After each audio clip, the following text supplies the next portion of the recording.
I'm the advocacy officer with the Lesbians, Gays and Bisexuals of Botswana. Our vision is to create an environment where diversity is tolerated and celebrated. And with our mission, basically, we're looking at creating an inclusive environment that protects and fulfills the rights of the LGBTI community. And in terms of an inclusive environment, we're looking at the legal policies, we're looking at the social welfare policies, and we're looking at the health policies that, in terms of their direction, we need to redirect them and actually focus on the needs of the LGBTI community. So that's what we're primarily looking at as LEGABIBO. Before the name of this LEGABIBO, we started as early as 1995. When we were at the Red Cross, while Red Cross was doing the testing and testing and counseling, all that, but that time, before what we call developing today. That's where we started, that's where we formed the support group. That was the #1 support group there. And then by that time, we had about 3 or 4 people who were really who were using the same sex, good men having sex with men. So that's where then we started together, we started the support group of people living with HIV and AIDS, and then we found them that they were also living with HIV and AIDS. So that then we came together, then we formed one support group. And then in that time, that's where then they said, no, we need to have the support group that will now represent our interest. And then we said, okay, Ronaldo will be now going together with, we are going our way as the straight people, because they used to call straight and what, I don't know whether they're straight and something like that. We are not registered as an organization, and Bonella is registered, and currently they're hosting us. So in terms of when we need to get into the public, Bonella provides that body that we can use to get into the public, bring our issues across, and not be affected by the fact that we're not registered. We may not be registered, but our issues are there and they need to be put on the table. Yeah. As you know, Bonella stands for Botswana Network on Ethics, Law and HIV/AIDS. What we do is to infuse a human rights-based approach into the HIV and AIDS response.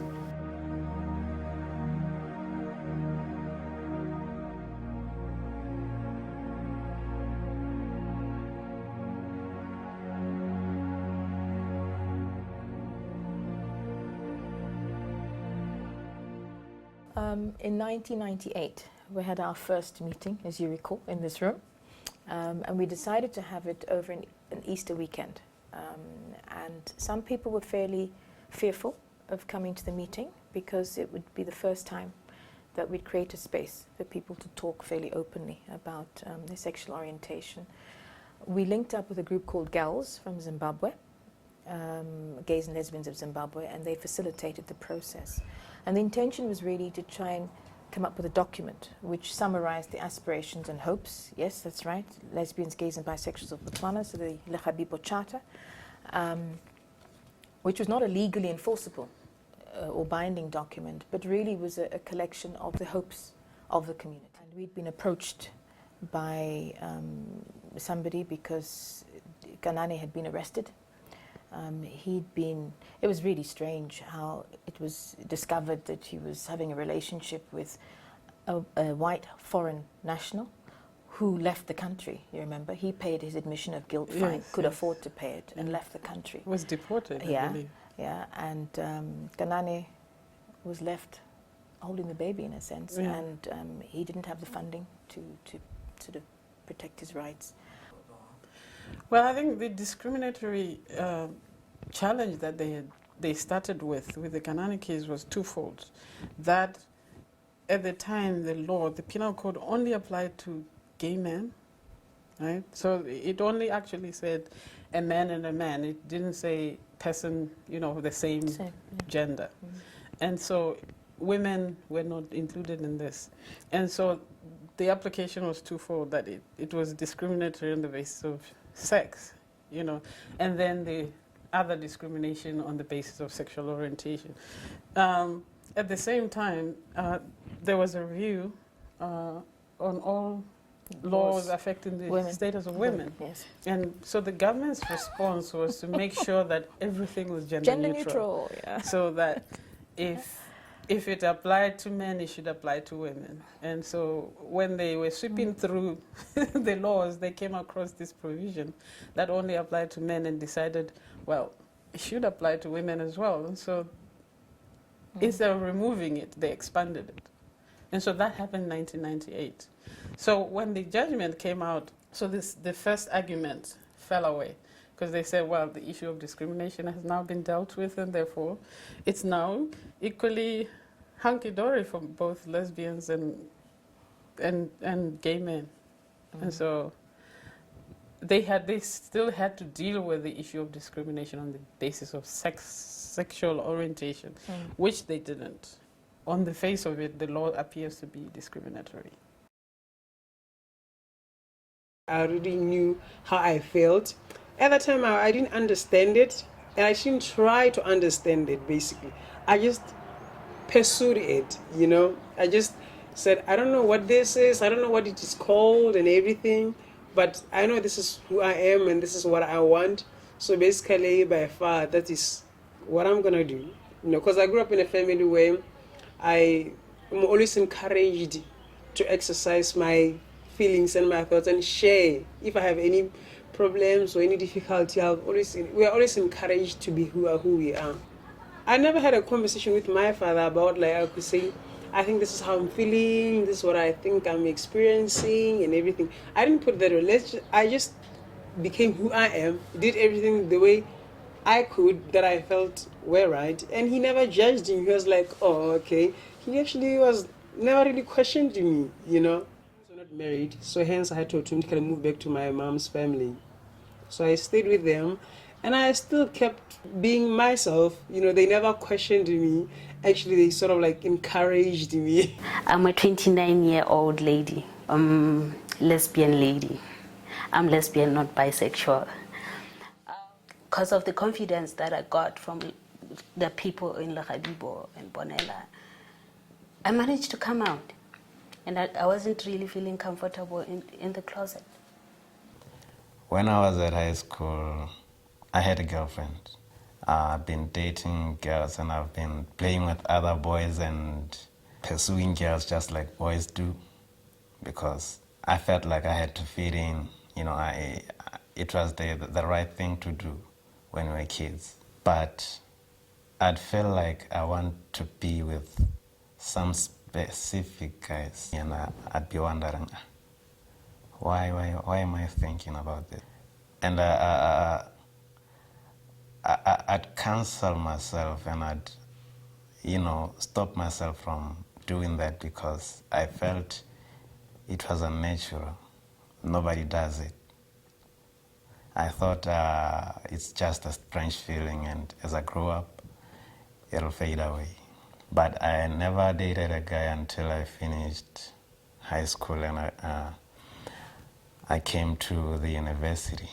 That was in 2008. After experiencing, I felt like this is where I belong, because I could even connect emotionally with a guy than I did with girls. Because with girls, I thought it was something that has to be done. A guy needs to have a girl, but it wasn't, you know, within me. Most violent people are men, you know. If you come to a man, maybe a man is hitting on me and I go like, dude, I'm lesbian. That person really gets so interested on me, you know. Oh, this is interesting, tell me, I find it so sexy. They just say it like that. I find it sexy, a woman and a woman, sex, but a man and a man, really, it's disgusting, you know. I don't think the society is taking this whole thing really equally. I'm in the closet and I want to stay in the closet. I don't want to come out of the closet, more especially to heterosexuals. Just like transgendered people, as for them, really, I feel it's difficult for them. Talking about intersex and transgendered individuals in Botswana is a very touchy subject. First of all, because of the whole general ideal that transgendered and intersex issues separate from the whole LGB issues. So we've got a very strong sense of culture as Botswana and tradition, therefore, that really says you either man or you woman. Men do this, women do this. And as such, when an individual, I think, is transgendered, it becomes more worse than if you had been perhaps gay or lesbian, because the whole issue of social roles and gender roles are pretty much still clear when it comes to the LGB community as opposed to transgender community, in that trying now transitioning from one gender, which was basically prescribed by family and society at that point, into one of one's choosing, is a mission that I think it puts a lot of people in confusion. That, okay, what's happening? How come somebody who is male-bodied can be busy with women chores? How is that permitted, and how is that even apparent in our culture? It's not Tswana, it's not African. These are some of the things that people often say towards transgendered people.